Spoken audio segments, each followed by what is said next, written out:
నీవును ఈ జనులందరూ లేచి యోర్దాను నది దాటి నేను వాగ్దానం చేసిన ఆ వాగ్దాన దేశానికి మీరు వెళ్ళండి అని ప్రభు మాట్లాడుతూ యెహోషువతో ప్రభు చెప్పిన మాట ఏంటంటే, నీకును కూడా తోడుగా ఉంటాను, నీవు నిబ్బరము కలిగి ధైర్యముగా ఉండుము.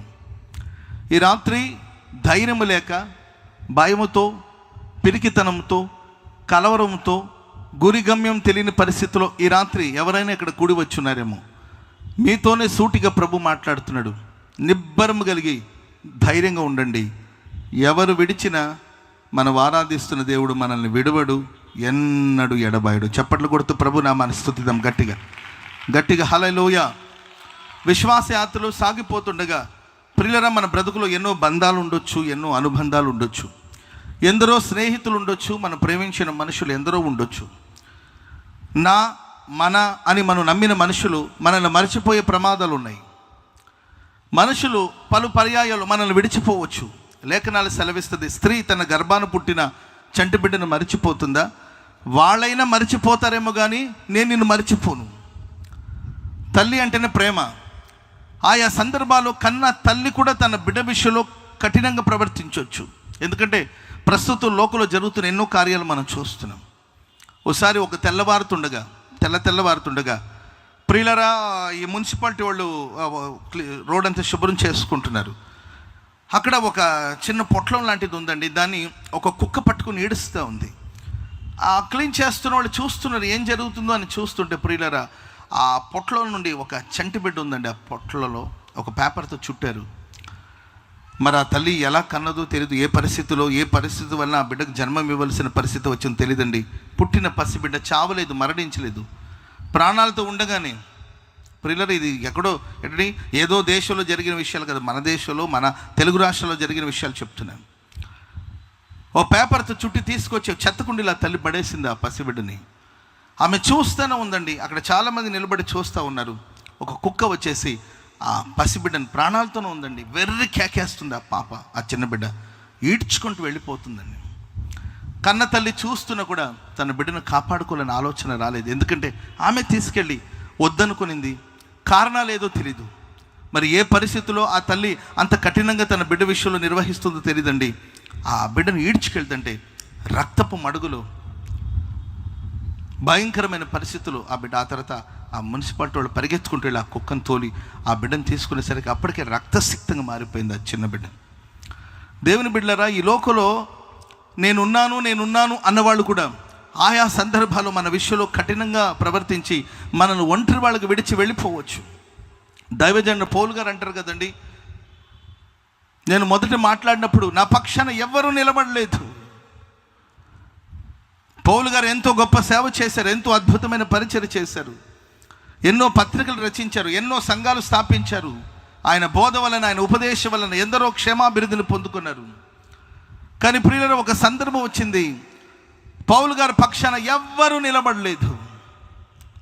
పౌలు గారు అంటారండి, అందరూ నన్ను విడిచిపోయినా నా దేవుడు నా ప్రక్కన నిలిచి నన్ను బలపరిచాడు. చప్పట్లు కొడదాం అందరూ గట్టిగా. హల్లెలూయా. కాబట్టి ప్రియులారా, ఏ నరుడు నమ్మదగిన వాడు కాదు, ఏ మనుషులు నమ్మదగిన వాడు కాదు. నేను ఎప్పుడూ ఒక మాట చెప్తానండి సంఘానికి, అందరిని ప్రేమించండి, దేవుని మాత్రమే నమ్మండి. స్తోత్రం చెప్పండి అందరూ గట్టిగా.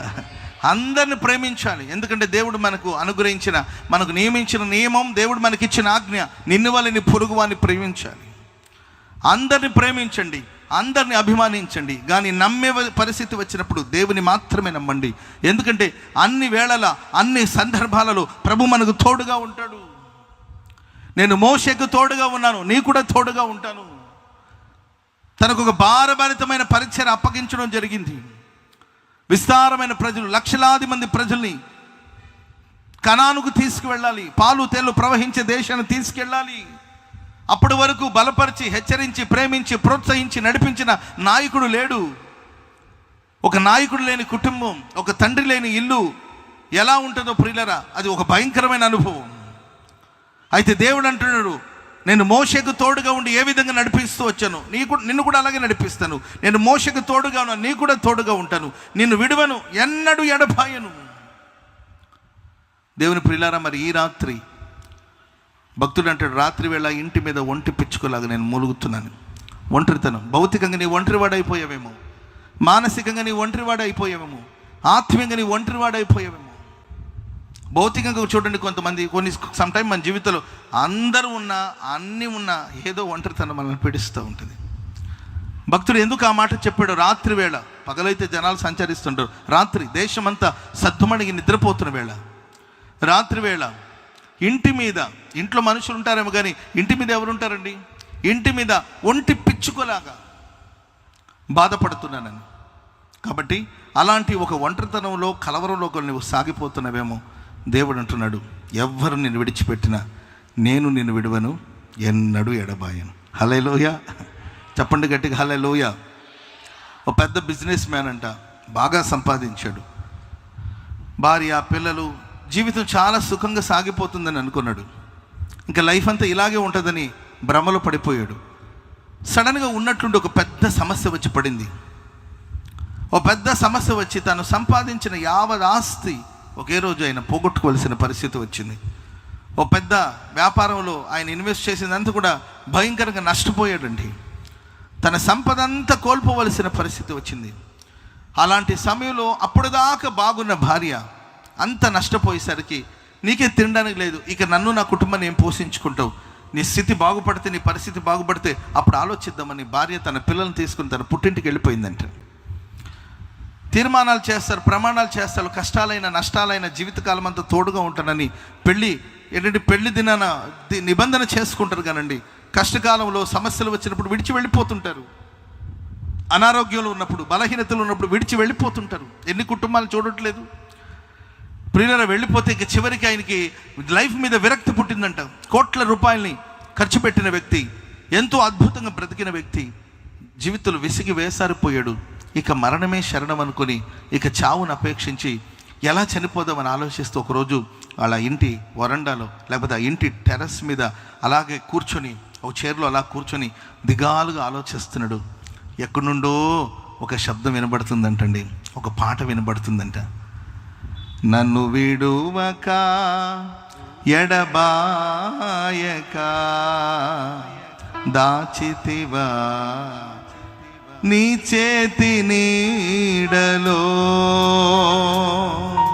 యేసయ్యా నీ చేతి నీడలో, నన్ను విడువక ఎడబాయక దాచితివా నీ చేతి నీడలో, యేసయ్యా నీ చేతి నీడలో. సిలువలో చాచిన రెక్కల నీడలో, సిలువలో చాపిన రెక్కల నీడలో, సురక్షితముగా నన్ను దాచితివా, సురక్షితముగా నన్ను దాచితివా, కన్నీటి బ్రతుకును నాట్యముగా మార్చి ఆదరించిన యేసయ్యా, కన్నీటి బ్రతుకును నాట్యముగా మార్చి ఆదరించిన యేసయ్యా, నన్ను విడువక ఎడబాయక దాచితివా నీ చేతి నీడలో, యేసయ్యా నీ చేతి నీడలో.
నుండో ఒక పాట వినబడుతుంది.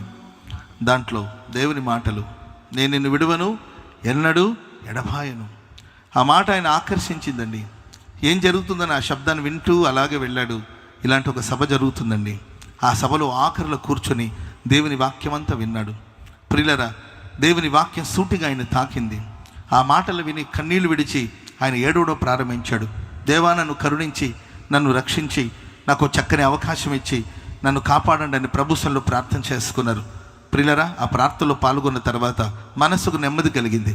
భార్య విడిచిపోయినా, పిల్లలు దూరం అయిపోయినా, స్నేహితులు దూరం అయిపోయినా, బంధువులందరూ దూరం అయిపోయినా, గుండె నిండా వేదన ఉన్న ప్రభు సన్నిధికి వచ్చినప్పుడు తనకెంతో క్షేమం కలిగింది, ఆదరణ కలిగిందండి. ఆ తర్వాత వెళ్ళి పోగొట్టుకున్న తన వ్యాపారాన్ని మరలా చిన్నగా ప్రారంభించాడు. మరలా ఆ వ్యాపారాన్ని బాగు చేసుకోవడం ప్రారంభించాడు. రోజు రోజుకి చూస్తుండగా పూర్వపు మహిమను దేవుడు మరలా దయచేశాడు. చెప్పండి కూడా అందరు గట్టిగా, చెప్పండి గట్టిగా, హల్లెలూయా.